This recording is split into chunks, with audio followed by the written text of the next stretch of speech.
Alright, so the WWE stock today hit the shit. Holy shit did the stock go down. It took a fucking nosedive. You know, I got the chart up here, pulled it out. All you gotta do is search WWE stock into Google and the chart will come out. Here, let me do the max. It opened in what, 2000 or something? I don't know if you could fucking see that or not, but yeah, there it is. You could just see it took a fucking nosedive right down. It was at like 32 bucks or something, 31 bucks. You know, I keep track of the stock actually. You know, even before this was happening, I do check into the WWE stock. I knew it went up a lot when they announced the network and with WrestleMania and everything. So it skyrocketed up. It was at what, like 10 bucks about, maybe a little bit like 11 bucks, and then it just skyrocketed up to 30, which is a huge fucking gain in a short amount of time, a couple months. It gained, what, that's 200%, right? And then it just fucking lost everything. It went fucking down today. Holy shit. I mean, 45% or 43% loss today. That's a huge fucking loss if you don't know the fucking stock market. 43%, that's a huge fucking loss. I mean, that's a fucking disaster. And I also got this one pulled up here. Found this one on Bleacher Report.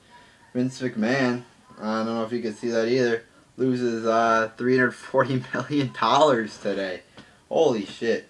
I mean, $340 million. I mean, that's a lot of fucking cash right there. So yeah, this company, I mean, it's in fucking trouble if this is happening. Losing $340 million, you know, or Vince McMahon personal money, you know, this is not good for Vincent K. McMahon.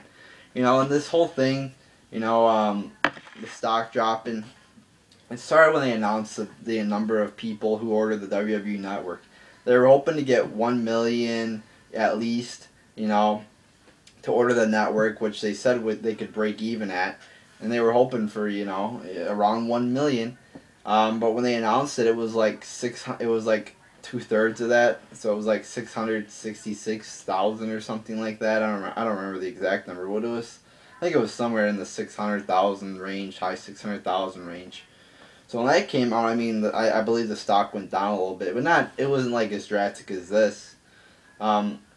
So I mean, and right after WrestleMania, it plummeted too, pretty good. You know, went down because WrestleMania is the big event. So, but it went down after that, and they announced the network numbers right after WrestleMania. So it was just a recipe for disaster right there for them. So it went down a little bit after that.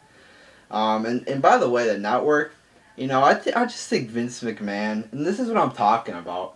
People are always like, were telling me, oh, they brought The Rock back and made him champion because it brings in the ratings. They make Cena the #1 guy because it brings in the ratings. I'm like, okay, it might bring in the ratings for one night, but overall you gotta look at the big picture. And the big picture is the fans were, you know, pissed, you know, with Vince McMahon. It's not all about ratings for this one day. You know, you might do something one day, it gets you ratings, but it makes the fans pissed off and they don't trust you. They become, you know, distrustful towards you. And they don't, you know, you got to build up your reputation. Vince McMahon has really ruined his reputation. So I think when they come out with this network, you know, people are a little skeptical because they know Vince McMahon just wants your money. And he just wants to profit off of you pretty much. And he doesn't care about you. He just cares about your fucking money. Now you might say, oh, in a business, you should just be worried about getting money. Well, that is true. But you cannot worry about just about getting money. You got to think about the customer first. You got to think, what can I do to make this customer happy? And that's what you got to do to be successful. You can't think about the money. You got to think about the customer. And if you respect the customer and if you're nice to the customer, that's how you build up a reputation in the long run. Get a nice reputation. There you go. And then you're set. The customer trusts you, and you will get money from the customer. You know, I'm always seeing ads on TV. I've just thought about this. So I'm always seeing ads on TV. They are like the 1-minute ads, give you this product, and then they always show you how nice it is. Like, you know, those infomercial shit. You know, with the they got for example, they got like I don't know if you get this. It might be regional commercials, but they got this like rubber in a cannon. It's like, oh, you get a hole in something, just squirt it. It's like that squirtable cheese. You just squirt it out, and there you go. It's fixed.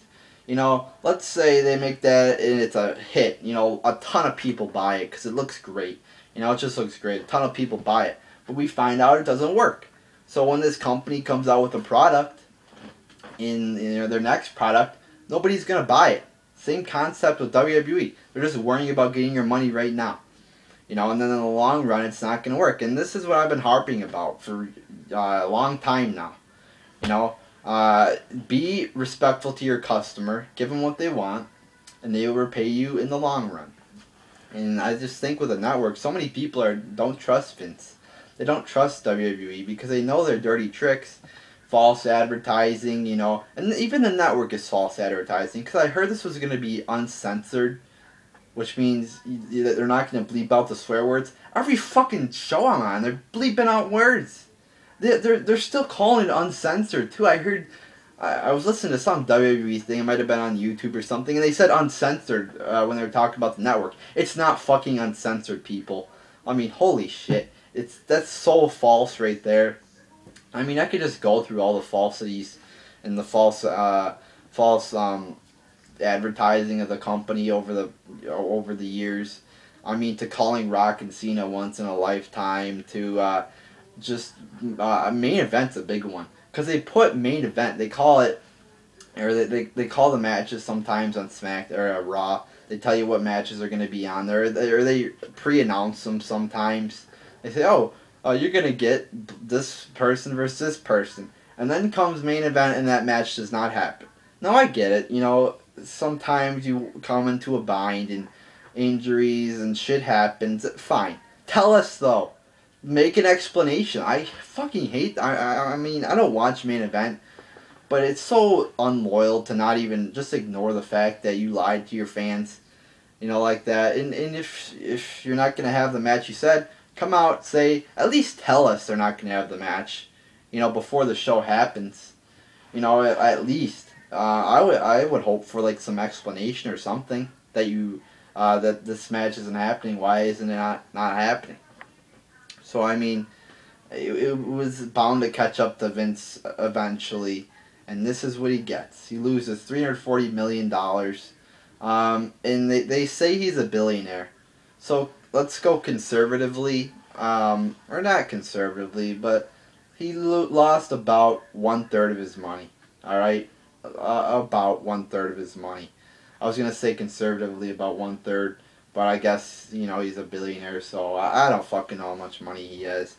But, so yeah, that's what he gets for not being loyal to his fans. If he was loyal to his fans, put out a good product, was trustful, you know, somebody we could trust, doesn't deceive people, doesn't just worry about getting your money right now, you know, and fuck you. If he would have been loyal, a lot more people I think would have bought the network. And they were doing, oh, you got to put in $60, you know, and I was willing to put in $60, you know. So I put in my $60, and you know, it's been good. You know, I will admit it's been good. But he's been so distrustful in the past, so lyingful. You know, he's lied so much in the past. You can't trust him sometimes. And for some people, I mean, $60 is a lot of money. I mean, some people, you know, might not even be able to afford $60. So, I mean, this is just the problem. He's not trustful. He's not honest. He doesn't have any integrity. And this is what you get. This is what you get, Vince McMahon. And I've been telling people this for a long time. Be loyal to your fans or it's going to bite you in the ass. And it has. And people are always talking, oh, The Rock got a 3.1 rating. Oh, well, last week, The Rock wasn't there and it was 3.09. So, The Rock is good for business. So, shut the fuck up. And I'm like, The Rock fucking sucks. And you know, I was talking like a year ago when more than a year ago when he came back in 2013. And everybody's telling me how great The Rock was. And yeah, this is what you get for you know, just trying to bring in the ratings for one night or something, you know, some shit like that. And then when The Rock was back, it's not like the ratings jumped that high. They jumped maybe a tad bit. But if anything, they didn't jump that much. So yeah, there's my thoughts on Vince McMahon's fucking stock hitting the shits, just going right down the toilet. And if Vince McMahon continues, I had never thought this company would run out of business anytime soon, but he just lost a ton of fucking money. And if this continues, I don't think the stock's gonna go down that much more. Usually when a stock goes down like this, it hops back up at least a little bit. But if he continues this, he better be honest to his fans. I mean, this should be a wake-up call to Vince, to be honest to his fans and to gain their trust back. Because if he continues to do this bullshit, this company might actually run out of business. So, there you go. Hopefully Vince McMahon gets his act straightened up, and hopefully this is a wake-up call to give us good shit and not the same old boring PG bullshit all the time. So, there you go, people.